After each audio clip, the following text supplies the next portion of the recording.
नमस्कार, मैं हूं आपके साथ शिप्रा झा और आप देख रहे हैं न्यूज 18 बिहार झारखंड का डिजिटल प्लेटफॉर्म। दुनिया ने अब तक भारत और चीन की दुश्मनी देखी, अब असल में हिंदी चीनी भाई भाई की झलक देखेगी।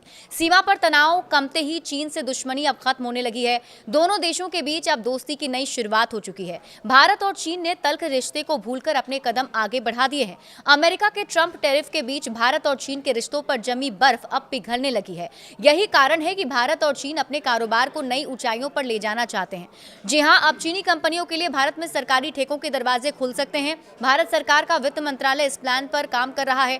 दरअसल भारत का वित्त मंत्रालय सरकारी कॉन्ट्रैक्ट के लिए बोली लगाने वाली चीनी कंपनियों पर 5 साल पुरानी पाबंदियों को खत्म करने की योजना बना रहा है।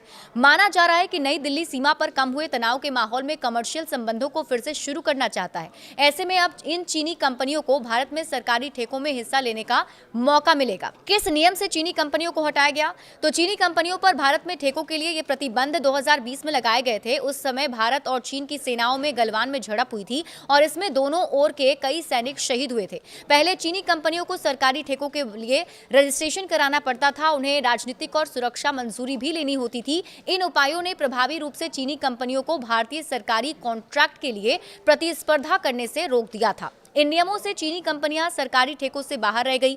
सरकारी ठेकों का मूल्य 700 से 750 अरब डॉलर का अनुमान था। चीनी कंपनियां इनमें हिस्सा नहीं ले पाईं। अब वित्त मंत्रालय रजिस्ट्रेशन की जरूरत को हटाने पर काम कर रहा है। कौन लेगा इस पर फाइनल फैसला? तो सूत्रों ने बताया कि प्रधानमंत्री नरेंद्र मोदी का कार्यालय ही इस पर अंतिम फैसला लेगा। बहरहाल वित्त मंत्रालय और पीएमओ ने इस पर कोई टिप्पणी नहीं की है।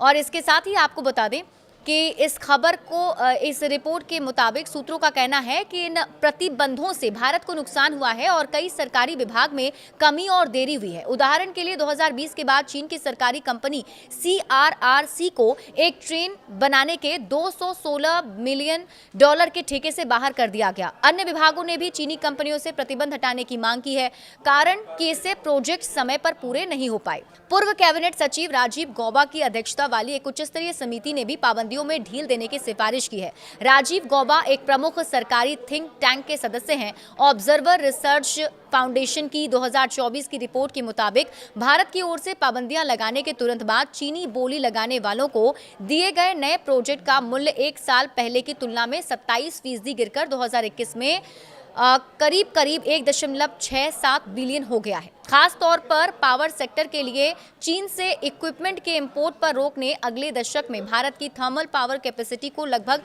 360 गीगावाट तक बढ़ाने की योजनाओं में रुकावट डाली है। ट्रंप टैरिफ का क्या ये काट माना जा रहा है? तो सूत्रों की माने ये बदलाव अमेरिकी टैरिफ से जुड़ा हुआ ही है। पिछले साल अमेरिकी राष्ट्रपति डोनाल्ड ट्रंप ने भारतीय सामानों पर 50% टैरिफ लगा दिया और इससे भारत को नुकसान हुआ।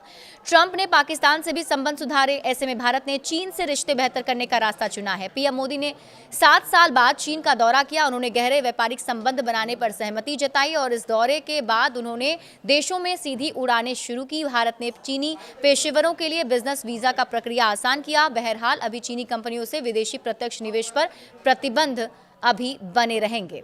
बड़े अपडेट्स के लिए आप जुड़े रहिए न्यूज 18 बिहार झारखंड के साथ।